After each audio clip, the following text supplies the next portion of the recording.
I have Teni Panosian in studio with me today. You're not going to want to miss it, so stick around. You're tuning into the destination for TV superfan discussion, AFTERBUZZ TV.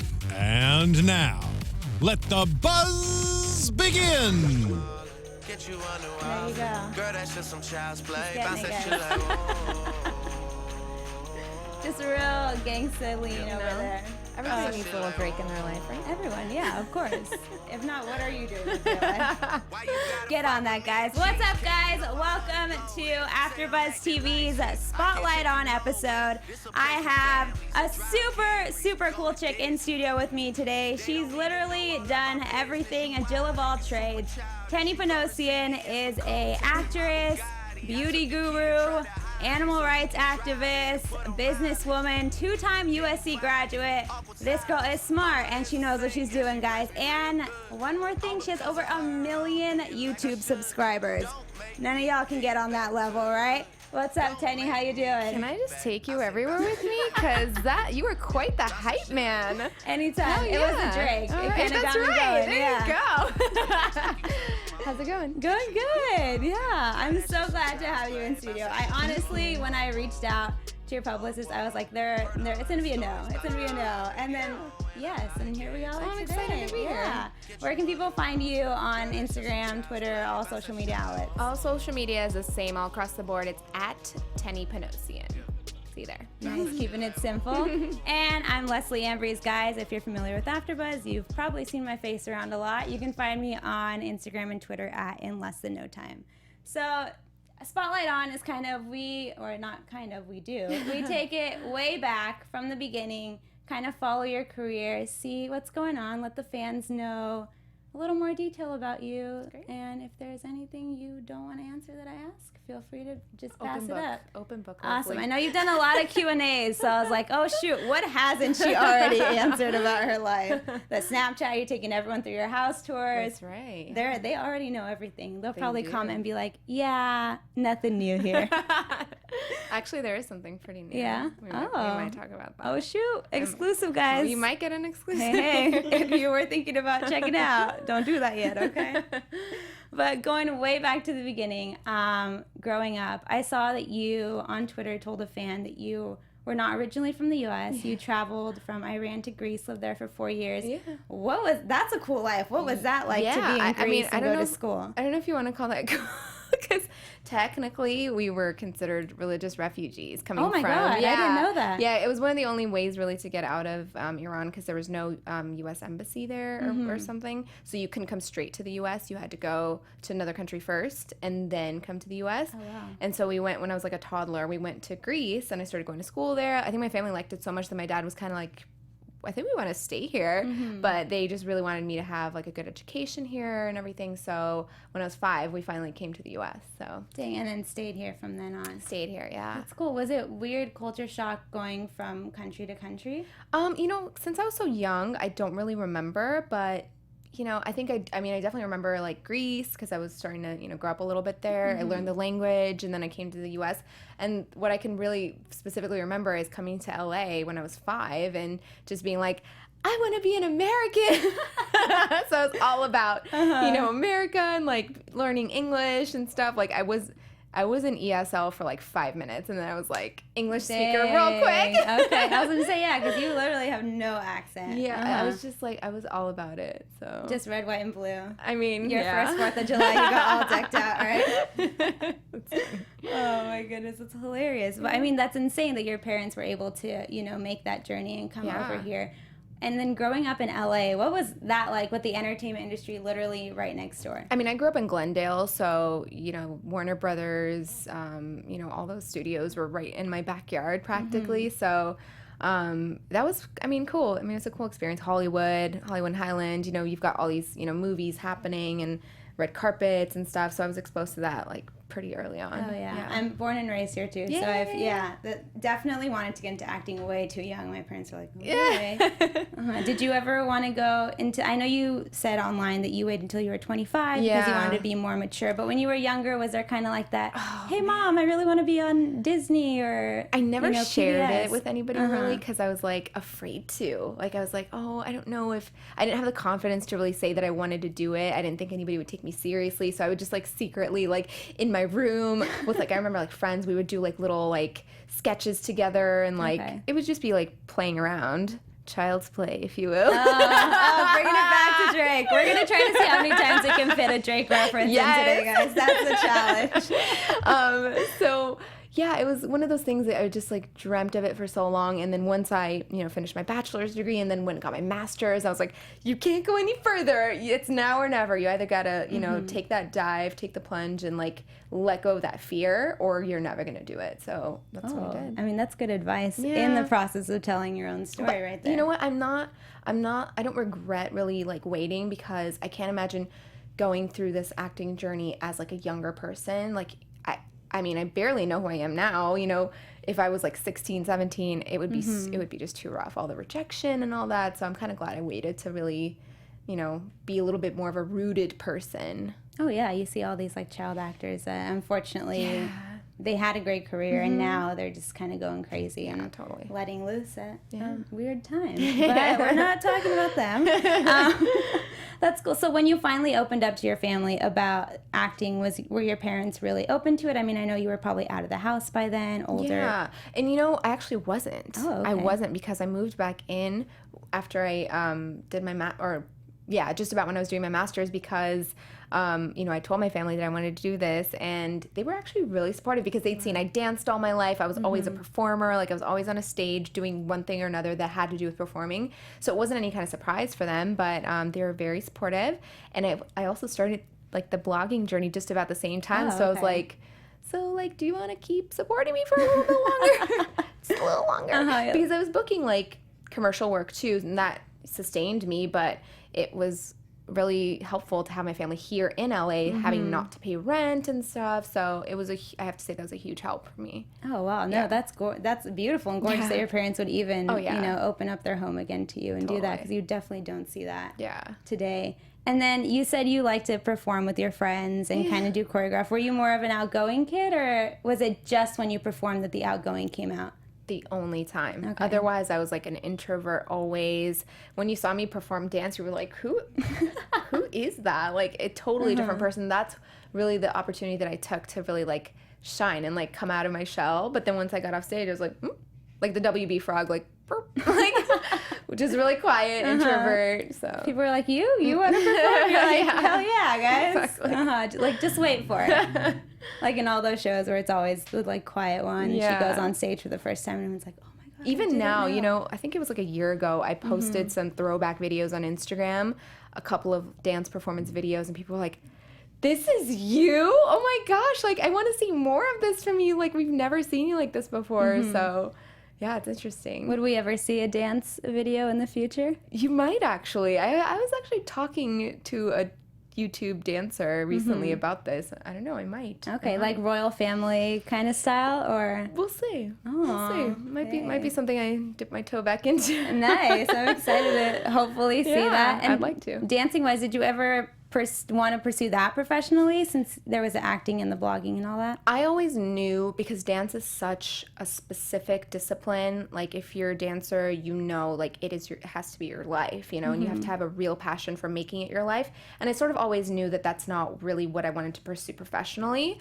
So sorry, these are falling off. No, they kind of like go towards the back of your head as the segment goes on. So I could never insult the craft of dancing by being like, yeah, let me just kind of halfway do it. I always knew that I wouldn't be a professional. So yeah, I never really wanted to do that. But you did do dance at USC. I did it in junior high school, my junior college, and at USC. Yeah. Oh wow. Yeah. That's insane. That's cool. What was the audition process like for the USC dance team? Oh my gosh, like pretty much like Laker girls. Like it's intense. Oh shoot. It's so intense. It's like round after round of eliminations and interviews too, because they want to see a well-rounded person. So it's a grueling process. But you get to now say you performed at like football games. And, Oh my God, it's like the best time of my life. Yeah. So you were totally part of the little sports clique in college, or did you steer away from it? I went to practice more than I went to class. I'll be honest about that. Oh, the student athlete confessions here. Yes, we went to class in our like practice gear all the time. Really, just I was checked out for a little bit when it came to academics, but I made up for it in my master's. Okay, I was a nice. bookworm and I got straight A's. I feel like that's everyone's bachelor's degree, though. You're kind of like your freshman year, you're like, oh my God, I don't live at home. I live in a dorm and my friends are 2 steps away. Yeah, and I don't regret one thing because it was the best time of my life. And you were part of a sorority, correct? I was, yeah. What was the sorority again? Pi Beta Phi. Oh, okay. But after the first year, I didn't participate that much because it was all about my team. Okay. And like us traveling together, doing things together, so yeah. Oh. What was and you said you liked the rushing process. I watched one of your Q&A videos. I like the rushing process? That's what you said, yeah. You're like, I liked my rush because it was like, inspirational, all these pretty girls in the beautiful home. Yeah, I didn't like it so much when I saw the other side. Oh, no. Yeah. So what was going back to the positive, what was your best moment, a part of being in that sisterhood and just having friends 24/7 kind of built in? I think it was, when you rush, you like go to every house and sort of do an interview sort of thing. And each house has a sort of presentation ready and waiting for you.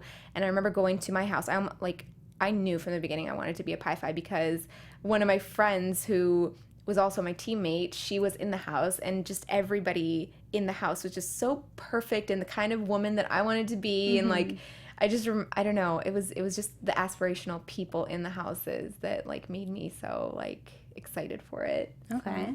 No, Yeah. look at that. Yeah, and like we're still friends too. And it's funny that we're almost the same age, but I look up to her so much. Like she's like an older sister, but she's really not. But like I always wanted to be like her in college. I feel like everyone has that one friend. They could be like a few months older than you, Yeah, but exactly. somehow, some way they have more experience in life. You're just like, oh. They're just they have it together. And like, they're perfect. You're like, can I be you now, please? I can think of a few people in my head too.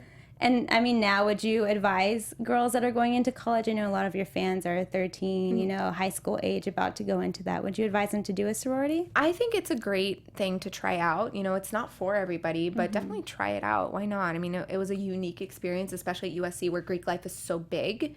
It's not big at every school, but I guess it depends on what house you go to, how much you end up clicking with like the girls in the house, and what kind of philanthropic stuff you get to do with them. So I'll never forget it. It was amazing. I can still go back to the house now and like love being there. But yeah, like I said, I just kind of like fell out of love with it after the first year. Okay, was this a more like calm sorority, or you had the crazy college days too? The year I rushed, the night that they announced their pledges, all the guys from all the fraternities were in front of our house. Like, they had us up on their shoulders. Oh, my God. And, so I guess that particular year we were, like, red and high. Literally and figuratively. We were one of the top ones, I guess. But I don't know. I don't know how it is now.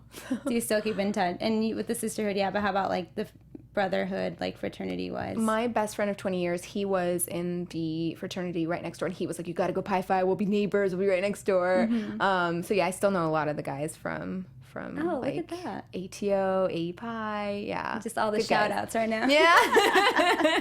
It's my boy over here on this side. Oh, gosh. Oh, you got it going. And then going back to the academics, because you're obviously insanely smart. Communications management masters. Was it because you felt that you didn't take your bachelor's as seriously that made you want to go to the master's program?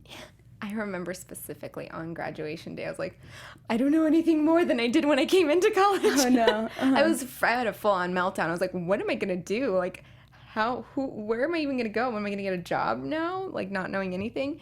So I think it was like the only choice I had really was to recommit to school. And I'm glad I did, because of so much more applied learning in my master's as opposed to just like theory and like stuff that just personally did help me out in my bachelor's. I'm like such a hands-on learner. I need to do things.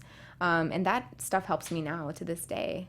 So. Well, hey, it worked out. You went there for No, I don't. It all had a reason. Yeah, there's a what are those, the e-greeting cards that have they say funny things. Oh, yeah. There's one that says, because we all know what student loans are like. There's one that says, "Dear Sally Mae, here's your degree back. I'm not using it anymore." Oh, no. Yeah. Oh, no. I know that one's true for me. Dear Lord. I know. But anyways, you started your blog while you were getting your master's degree, no, right? I sort of, because I was like in the master's program, everything was about like a business plan and being really professional and stuff. I started like thinking about it and like coming up with a name and everything. It wasn't until like a good solid year after that I really started the blog. So. Oh, I didn't know that. Yeah, there you go. it took a while, like getting the layout right and talking to different graphic designers. What's the name going to be? What am I going to write about? So. Oh, no wonder it took off. You put a year's worth or more of time thinking about it. Yeah, but you know what? I went into it thinking so professionally, but really, throughout the journey, I started to realize people want to see more of a personal like connection with you and more of your own life, as opposed to just like an online magazine, which they can find anywhere. So what's unique about me? You know, they want to know you personally. So I've sort of shifted gears and made it a little bit more of a, a little less professional, a little more raw. Mm-hmm. Oh, and you've definitely done that. Yeah. I can probably go ask any one of your fans and be like, "Hey, what's this about Teni?" And they'll give me like a Wikipedia's worth of information. They really will, though. And what before, I mean, you obviously chose your bachelor's for a reason and then chose your master's to follow that up. What were your work ambitions going into college? I was pretty sure I was going to go corporate and I was going to go into the advertising world. I was going to be a shark. I remember taking field trips. I mean, I don't know if you do field trips in college, but not really. Just you. On like a Saturday, like the people in my master's program, when we went to I think it was TBWA, one of the ad agencies in LA, visited the offices, and I was like, wow, it's because it's such a creative environment. It's like, I could definitely work here. So I was ready. I was either going to go into consulting or advertising. Okay. Yeah. Totally different. Yeah. What you're doing now. Yeah. That's insane. And was it just because you went to start the blog that you were like, actually, I'm not even going to try to pursue the corporate world anymore? No, I made that decision before because, for one thing, I didn't see where I could really be creative unless I got onto like a creative team in an ad agency, which would have required a lot of like ladder climbing. But the other big problem was the job market was absolutely disastrous at the time. It was so bad. So I was either going to go work, on a 3-person team when it used to be a 10-person team and make the same salary and work 16-hour days and be miserable, or I was going to take the risk and start something on my own, which is what I did. Yeah, which we're so glad you did. Yeah, I'm so glad as well. No, you wouldn't have. You'd be doing some like crazy Mad Men work. Yeah, and my life would have been really different. Oh, definitely. That world. I mean, the only thing I know about the advertising like world is literally Mad Men. Yeah. So just seeing that is pretty intense. It's not as like, it's more admin than people think it actually is, but.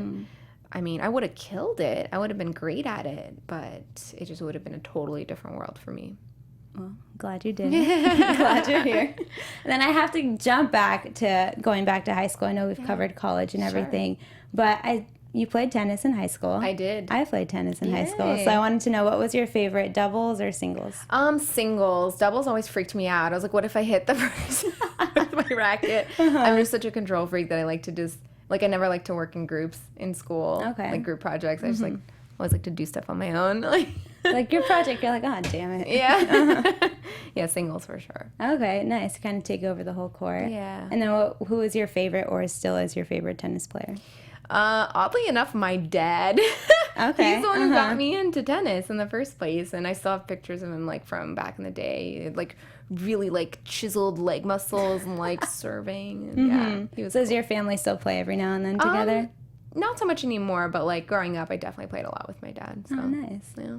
Oh, that's so cute. One of my best friends, that's how she learned, is her dad taught her the tennis. So you're way OG. Yeah, you didn't just jump into it. I was really bad at it. Do you know what? I haven't played for a long time because one of my cars, like a few years ago, got broken into and all my rackets were in there. They got stolen. Oh, and I haven't played since. Have not played since. Oh my god.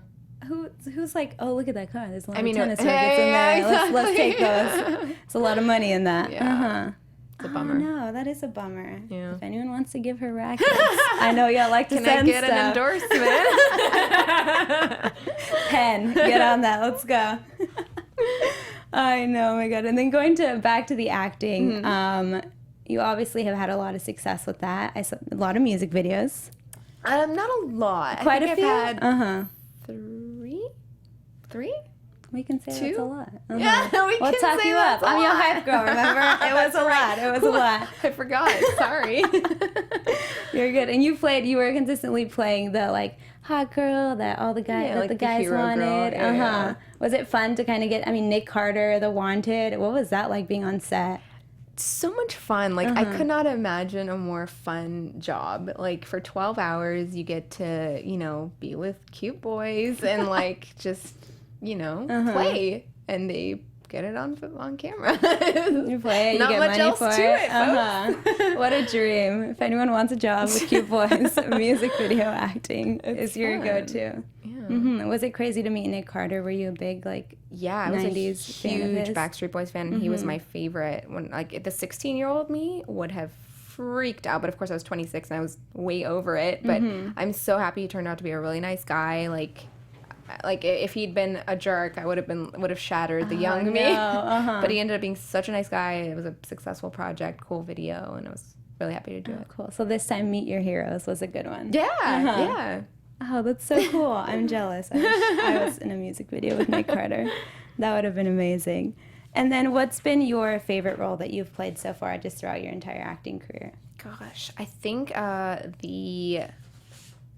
she was a Saudi assassin in my first network TV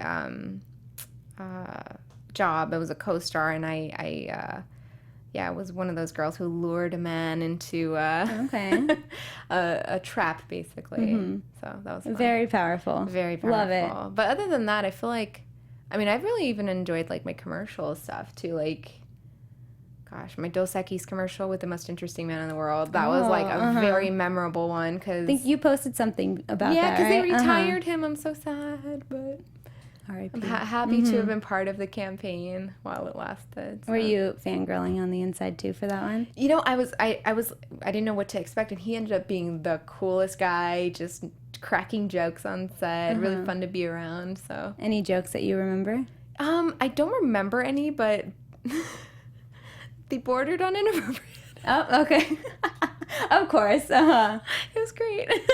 Which sometimes those are the best jokes. Yeah, why not? I'm all about the weird comedy. Yeah. Broad City is one of my favorites. Yeah. So, stuff like that. I feel, yeah.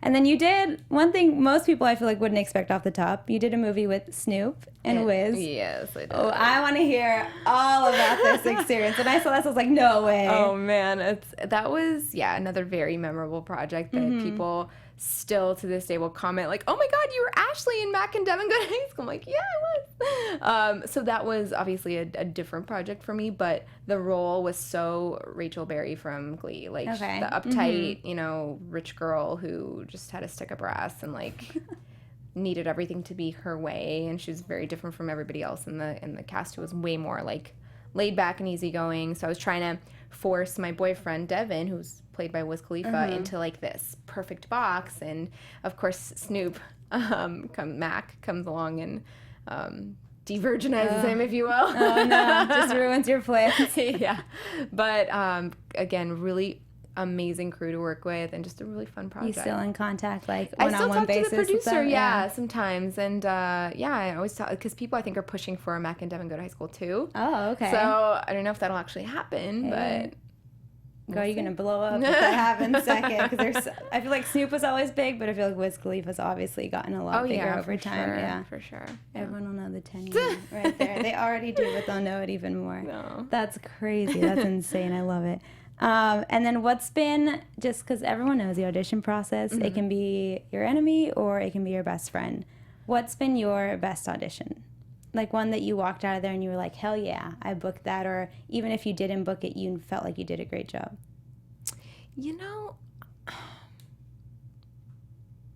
I can't really pinpoint one, because I always, every single time, feel like I bombed it. Why was I born? I suck. Oh no. No, really, I'm really hard on myself. Oh, okay. And then it'll be like my manager call me like, "Oh, you've been pinned for this project. Like you're on hold for it." I'm like, "Really?" And like I never expect. I walk out of the room thinking you could have done 100 times better than that. So I'm basically my worst critic. I can't really pinpoint a time where I feel like I walked in and like kicked ass.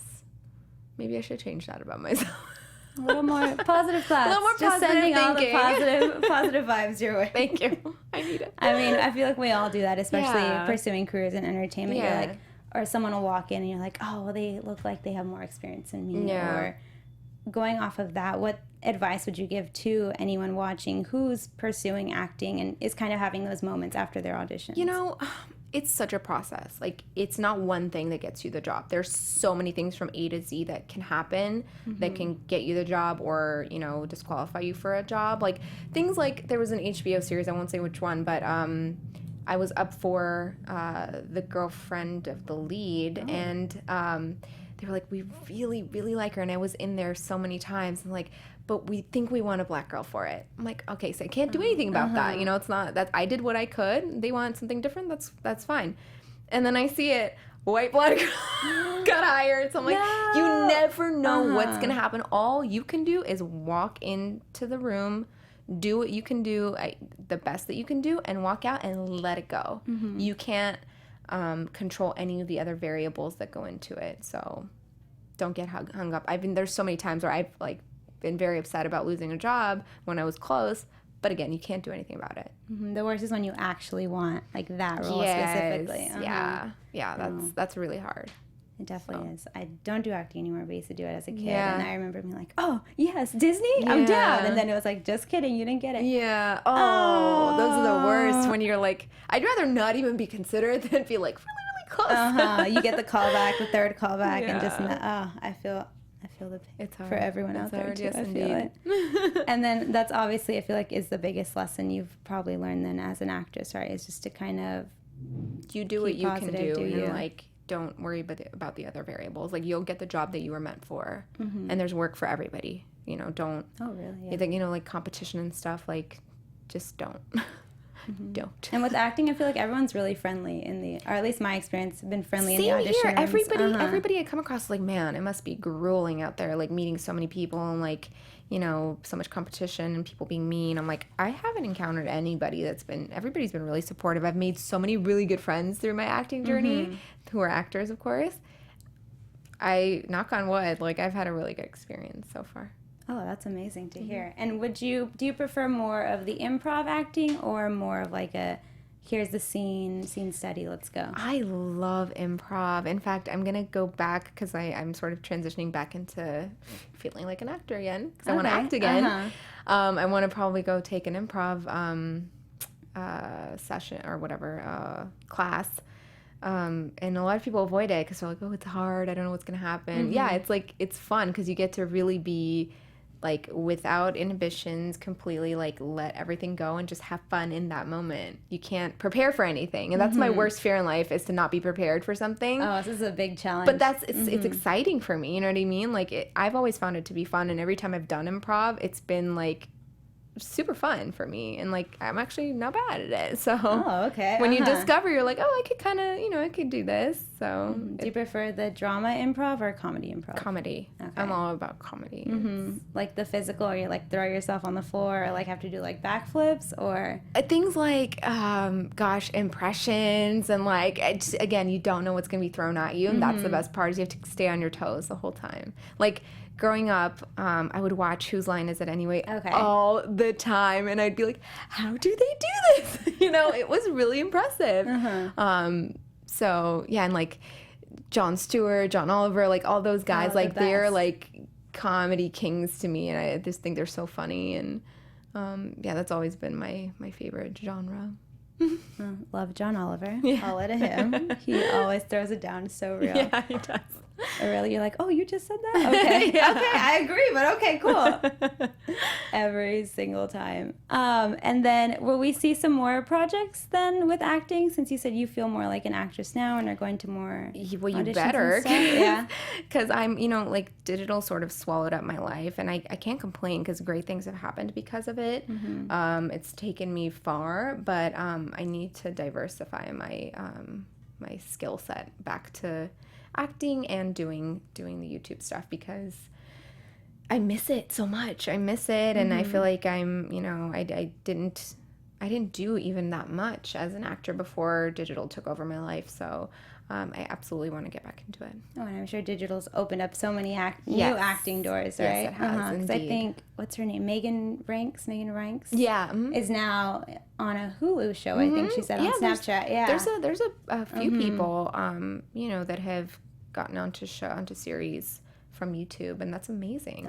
It's like, I can obviously, I have a lot of respect for people who go through the training and really respect the craft, and not just like, oh, I want to act now. You know what I mean? Like, if you really truly are committed to it, I think it's great. Oh, for yeah, anybody. committed, and for sure the talent. Yeah. I mean, which is obviously there with so far everyone that's made it, like YouTube-wise, Agreed. for sure.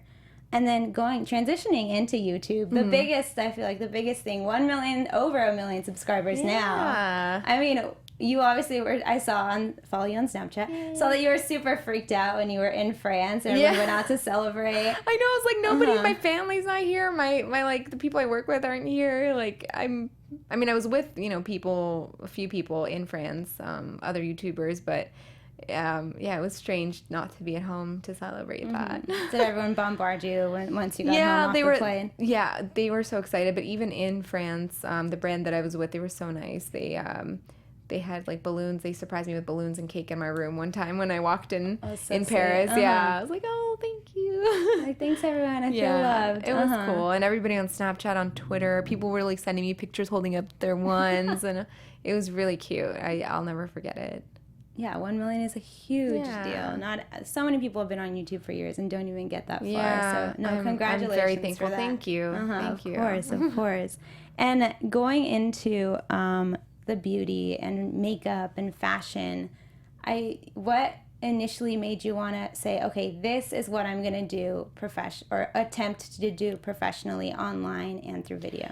I feel like it only made sense because somehow, I don't know why, maybe I'm just like a really type A person where I have to know everything about everything that I use or that is in my life. And I was just kind of gathering a lot of beauty products, a lot of skincare products. I'd be at Sephora all the time. Like the staff at Sephora for sure knew me by my first name because I was in there all the time, like asking them questions, reading labels.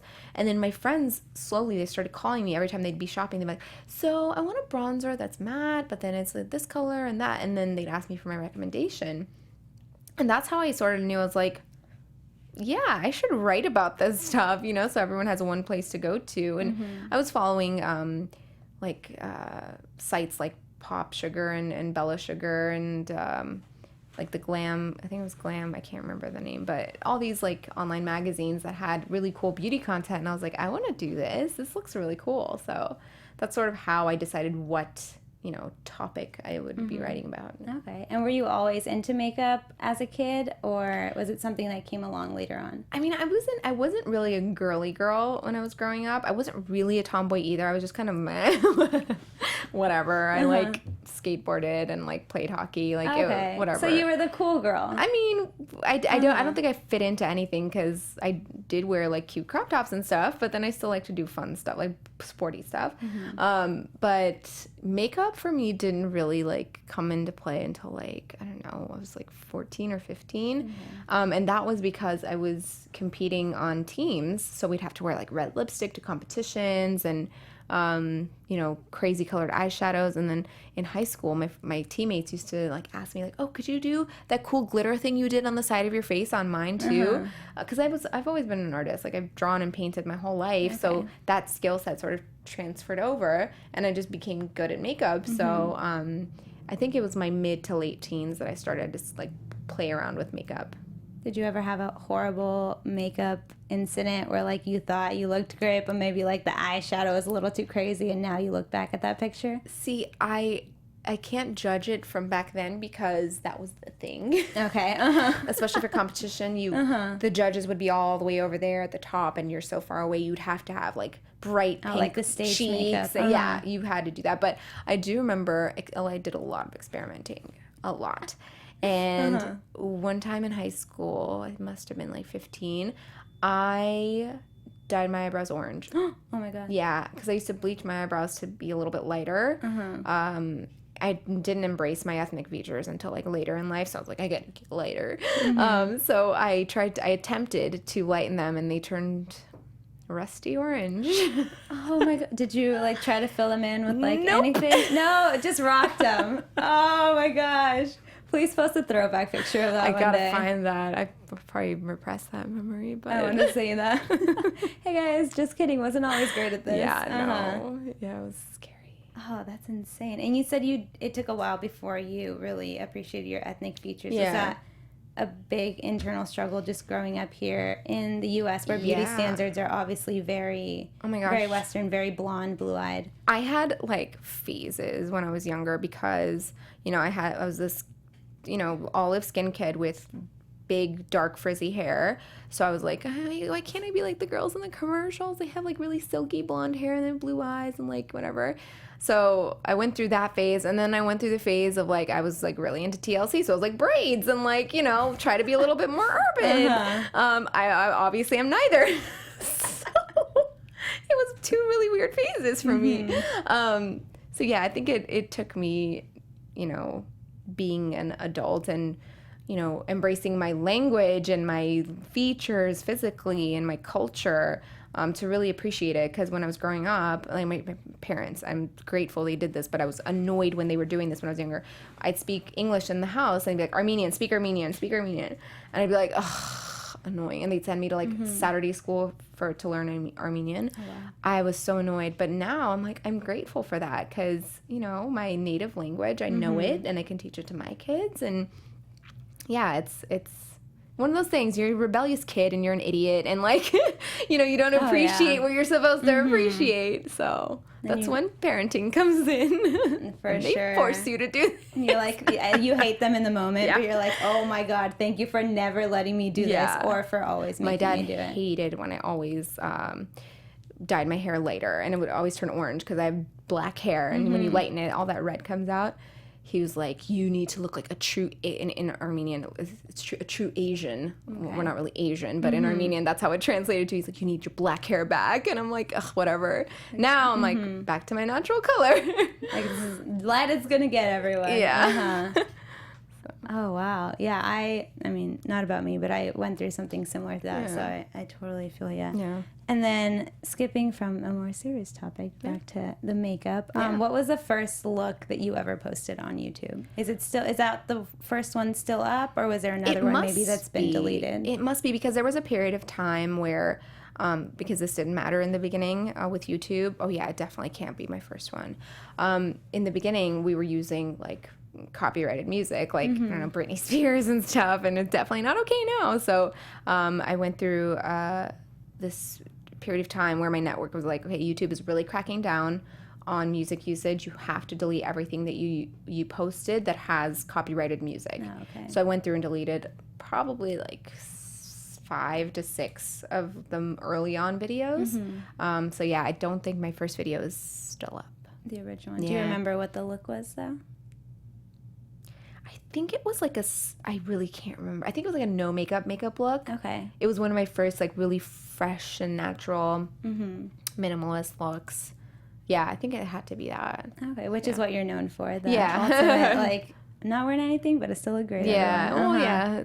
It's just because I'm lazy. I don't. No, I mean that's why I found you. I was like, a lot of these girls kick it on. I need someone to teach me how. And I was like, oh look, Teddy. Hey. No, and it's too much. It's too much work. You're like, I'm not all about the baking. It ends up looking great, but I'm just like, lazy girls unite. For sure, though. Lazy girls all the way. All the way. Like when I have to get ready for this, I'm like, can someone just come do my makeup, please? Yeah, and taking it off is the worst. Like mascara. It takes forever, especially waterproof. I don't even bother with waterproof. Oh, you're If smart. it smudges, it smudges. If I cry, whatever. No, I'm like sitting there with the coconut oil, like pulling my eyelashes out. Oh, it's so bad. It's horrible. And then you've collaborated with a lot of people through YouTube. Obviously, you have your YouTube friends that you travel with these different brands. Yeah. What's your dream collaboration that you've yet to do yet? My dream collaboration? Gosh. That's a tough one. With someone on YouTube? Yeah. Who's cool? I don't know. Or someone that you watch that I feel like you're like, dang, I want to do a video with them. You know who's really good is Made You Look. Her name is Lexi, and she does ridiculous, like amazing artistic special effects makeup. Oh, wow. Her stuff is unreal. Like the transform your face Paint me kind up. of stuff. But like into like stuff that you're just like, that's a person? Like it's so cool. She does really amazing stuff. I need to check that out. Those are always fascinating. Yeah, she's really good. So there you go. You would want her to kind of do Paint some me crazy. Up. Paint me up, Lexi. What would you want her to turn you into? A Cylon from Battlestar Galactica. Oh, okay. Real specific right away. You knew. This has been a dream in the making. Looking at me like, what? She's like, wait, I didn't even know this about you. Yeah. So Battlestar Galactica, big fan? Big fan. Okay. Yeah. Your go-to like favorite show? Well, it was one of those shows. Thinking back now, it's like hilarious because I think I put my entire life on hold for about 3 weeks. Oh my gosh. And just watched was it 5 seasons, 6 seasons? And there's like a Portlandia like video on YouTube. It's like a parody of people who find out about Battlestar Galactica and don't leave their house, don't go to their job, don't pay their bills. I've seen that You've one. seen this, right? Yeah. It is. Go if you watch it again, you're like, oh, this is what she means. That was my life exactly. You don't shower, you don't pay your bills, you don't eat, nothing. You're just watching episode after episode of Battlestar Galactica. Oh, wow. Yeah, it's that good. So passionate about it. I think you're like so much volume level just raised up so much. Let me tell you, I don't know if it still exists. And I was like broke back then, and I was like, oh man, I wonder if they make life-size Cylons. I went online and I found someone who makes, what is it, like 7 feet tall, an actual Cylon. So you walk into your house, there's this big, crazy looking, scary robot in there, $8,000. Were you thinking about it? I was like, you know what? When I make it, I'm going to buy one of these Cylons. So. Oh my goodness, that'll be hilarious when people first come to your house and walk in and be like, oh, what's this? It's pretty, what's the word? Intimidating, and it has the red LED light that goes across the visor. Okay. I'll stop now. No, you're good. You're good. I think it's hilarious. You'll really know who your true friends are when they walk into your house. If they react like, what? They're probably gonna be like, oh, not surprised. You're like, oh yeah, this is Teni for sure. I love it. Now I kind of want to go watch it. You should. Just because of how much you talked it up. It's great. And you're the big sponsored brands are all bringing in the money. That's how you're making it big. What was your first sponsorship, and what was your reaction to getting that first email that someone wanted to pay you to talk about their product? You know what? My very first one was with Mark Anthony Hair. Oh. It was a drugstore brand. I remember it came through my network, and I think the deal was like $250, like back then. Like it was so long ago. Well, I mean like 4 years ago. Yeah. Wow. Yeah, almost 4 years ago. Just the hairspray. Yeah. Dramatic Moves. video. Yeah, I remember. It's so funny. Oh, that's so cool. Were you like, wait, someone, is this I was for real? excited. I was like, yeah. I would have been like, is this spam? Is this real? No, because they came through my network, so they sort of represented me as like, my brand partners. But yeah, that was my first one. Dang. Interesting. Way to go, Mark Anthony. Started it all. Started that spiral moment. Oh my goodness. And who's been the most impactful for you that you've met through YouTube? Just in partnerships, collaborations, even people behind the scenes that we might not know. That's also tough. I feel like I meet so many people, and like I'm taken with so many people, and I feel like it's like I take little bits and pieces of so many different people. Like, obviously, Michelle Phan is such an aspirational person. So, like, I took little bits of her. But also, like, last weekend I was at VidCon, and I'm doing a sponsorship with Samsung and 5 other influencers. And even getting to meet them, they're all in different genres. And just being there, being in that energy, you know what I mean? Like, that even did something for me. So it's honestly, I take little bits of, like, everyone I meet from the, you know, it doesn't have to be the talent. It could be like the camera operator. Like, you know, I ask so many questions, and I want to know about everybody, and I want to know how this works and that works and what inspires you. So, yeah, I'm very, like, analytical in that way. Which is good. Yeah. You get to meet people other people might just look over or not even think twice about. Even like, not YouTube. Even when I was doing, like, acting stuff, like, I was on set for, like, a Lifetime show that I was doing, and we were between shots, and I was asking, like, it's like, so what camera is that? How much does that one cost? And, like, asking about the features and stuff, and, like, just talking to the camera operators. It's weird. No, that's good. That's why you're so good at what you do now. You know how to. Obviously, you learned from asking questions. Part of me really wants to produce too later, and like just whatever it is. I just, like, with my travel videos, that's where I implement most of my, like, you know, creativity. It's harder too with the instructional tutorials, because it's so, like, what could you possibly do? You have to show steps of how you're doing things. So the more creative I can get, the better. What was it? That lipstick video that you did was cool. I liked that one. Fun. Yeah, that was really fun. I've been wanting to do something. I did something similar like a year ago, but it wasn't.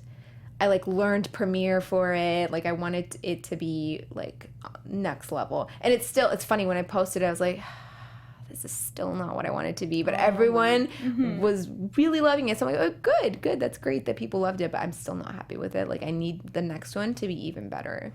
Which is, that's great, because you want to keep growing, and that's when obviously people are going to see your best. I'm realizing I hate myself. I haven't said one nice thing about. It's okay. I feel like that just makes I feel like will continue to make my work better.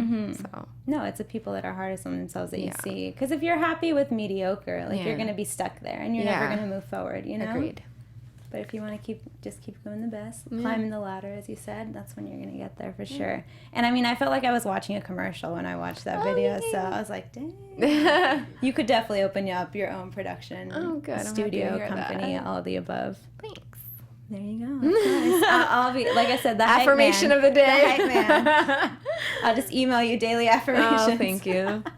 For sure. And then, again, going back to obviously still the YouTube and getting creative and doing all this crazy editing. Was this editing you'd learned before in school or through communications, or it's all self-taught? Self-taught. Oh, wow. Yeah, I feel like when you're into something so much, you'll find yourself sitting at the computer for hours, and all of a sudden it's 4 a.m. You're like, what just happened? But yeah, it's one of those things that you want to learn it so bad that eventually you do. Trial and error. You just keep trying different buttons and you get it. I think this does something. Yeah. Wow. And then what future projects, what future collaborations can we expect, not only through YouTube, but also through acting? You know, it's going to be an interesting journey to see how I can merge the two or balance the two separately. That remains to be seen. Okay. We'll see, yeah. No exclusive insider scoops? No, nothing like that. Nothing on the job end. Yeah. Just keeping us on our toes, right? Yeah. Figuring out the house situation. Yeah, which I kind of have. Oh, there we go, guys. Heard it here first. Hey. That's right. Or on Snapchat, wherever you might have heard it. Snapchat here doesn't first? even know, yeah. Oh. Snapchat doesn't even know. Shoot. Wow, they're going to be mad. They might be real mad. I'm going to get some comments up in there. Oh, no. We had a little sound effect that I totally missed. Can we do it again? No? Nope, that's a no. Okay, that's awkward. Oh my gosh. And then I do have some fan questions for you. It's Miss Mona on Twitter wanted to know, she's just finishing college. What advice do you have for someone who wants to break into the fashion industry? Just don't be afraid. I know college, sort of preps you in a certain way don't be afraid to step outside the box and do things that seem unusual from what you've, learned in college to do. So leave yourself free to try different things, and just know that in the beginning it's going to be kind of slow. You're not just going to hit the ground running and be like amazing. Nice. There you go, Mona. Yeah. All for you, girl. And what are your 5 beauty products that you can't live without? Ooh, that's a tough one too. I love the NARS Radiant Creamy Concealer. Hands down the best. I use it in June. You got me on Isn't that. it so good? I love it. I love it. The Hourglass Arch Brow Sculpting Pencil. It's my favorite. Let's see. Ooh, that's a tough one. Trying to think which highlighter. The Pat McGrath Skin Fetish has been, you knew I was going to say that. Yeah, it was good. It was really good. Yeah. And let's see, I've got 2 more. Gosh. What? Lips. Ooh, what lip? Go-to lips. Okay. There's a NYX matte lip cream called London. Sure, are you wearing it? I got her on everything. Really? She's like, tell me everything, please. It's really good. And then mascara, the Push-Up Drama. I teeter between the Push-Up Drama mascara and the Spider Effect mascara by Maybelline. Okay. Those are 2 really good ones. Mm-hmm. Yeah. Kind of get the lashes Yeah, going. lashes. Everyone look. You can never go wrong with lashes. I know. As long as you got a good pair of lashes. And she applies. Oh, and this is Alexis, Teni's publicist, is sitting on the couch with us. She's not just talking to me. And she's applying NYX matte lip cream in London. She's got to go and got to get that pucker all set up. And then, obviously, Battlestar Galactica, big fan. Mm-hmm. Game of Thrones, you're a big fan. What's your other go-to TV show? Walking Dead, okay. Family Guy, Frasier. Gosh, what else? Oh, there's a great show on HBO that not enough people talk about. It's called The Leftovers with Justin Theroux. My God, people watch this show. What's that about? It's on season 2. It just ended. I don't know if they're gonna bring it back for another season, but I hope they do because it's a trip. You feel like you've just done a lot of drugs, but you haven't done anything. It's crazy. It's crazy good. We'll definitely check it out, guys. I'll have to. I love crazy shows that leave so you. Good. Yeah. HBO is killing it right now. HBO. I need to get on that HBO Go because I miss all. Like I just watched The Newsroom a few weeks ago on Amazon Prime. Like it's so like Silicon Valley and just so many good shows. It's going over my head. I wish it wasn't. And out of all the places that you've traveled, just got back from France. What's your favorite? That has to be between Turks and Caicos and Capri in Italy. 2 beautiful places. I think Capri just has a special place in my heart because I was there 10 years ago and I just went in June too. So it brought back a lot of memories. So, yeah. Always loving the nostalgia. Yeah, yeah. It's like the smell of it and like just the scenery, the cliffside, the water, the blue. I mean, you've never seen bluer water. It's such a deep blue. It's not like the aqua blue. It's like a deep, dark blue. It's so beautiful. Oh, dang. I need to travel more. Yeah. It's so great. Well, Teni, I wish I could literally keep talking to you forever. I could do this all day. But unfortunately, they're telling me to wrap up. Where can people find you on Twitter, Instagram, your social media? Again, let's let them know. Same handle across all social media. It's at Teni Panosian. And we can keep in contact with you Snapchat-wise and see if you have any more updates? Yes, indeed. Nice. And probably in the next few days or a week, I'll have an official announcement. Oh, nice. You heard it here again first, guys. And once again, I'm Leslie Ambriz. You guys can find me on Twitter and Instagram at In Less Than No Time. Les with just 1 S. And follow AfterBuzz, guys. Subscribe to all these videos. Subscribe to Teni's videos on YouTube. Let's get her 2 million. Let's do it, guys. Let's do that. And be sure to find AfterBuzz also on iTunes and SoundCloud. You can podcast it if you're driving in the car in that LA traffic. Yay. See you guys later. Bye. Thanks for joining us.